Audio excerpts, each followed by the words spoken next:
welcome to this episode of YouTube where we're grateful to the Working for Wolves Enrichment program that occurred over the weekend, creating unique products that are made out of natural items for the wolves to investigate.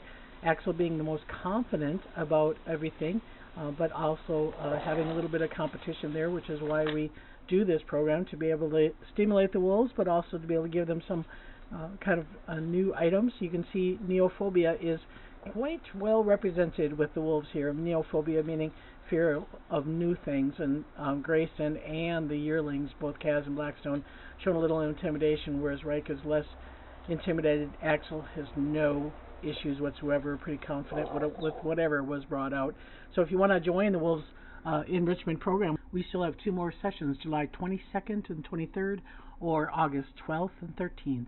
And speaking of Axel, I know a lot of people are concerned with his recent diagnosis of this skin condition. Just want to remind people that this really isn't impacting his overall behavior. He's eating well. He's dominating the carcass.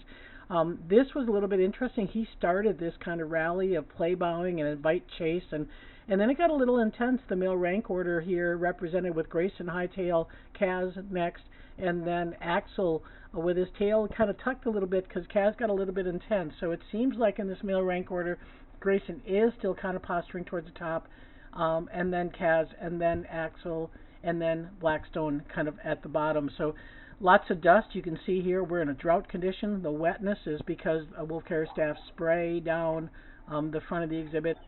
You can also see here that Rika is maturing, and she turned 2 years of age, and she is the only female, dominant female, and her ability to deal with these bigger, larger males is all about posturing, and she certainly has the capability of controlling the male rank order. Here's Kaz and Blackstone demonstrating that a shared beaver tail is something to be competitive over.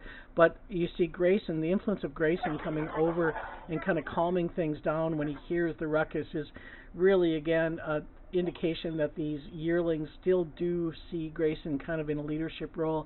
And so when you hear interactions, certainly a wolf is a wolf is a wolf. And as far as social relationships, I think the strongest social relationship right now is probably Blackstone and Grayson.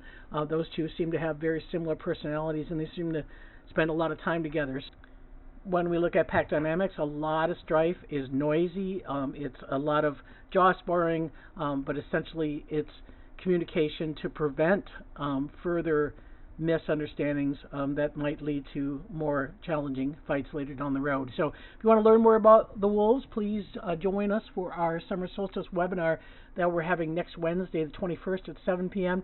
We'll talk in more detail about Axel's condition, also addressing a little bit about how the influence of time of day and length of daylight and circadian patterns have been identified in wild wolf studies, as well as watching our pack dynamics and getting a little bit of sense of what seasonal changes may occur with our pack.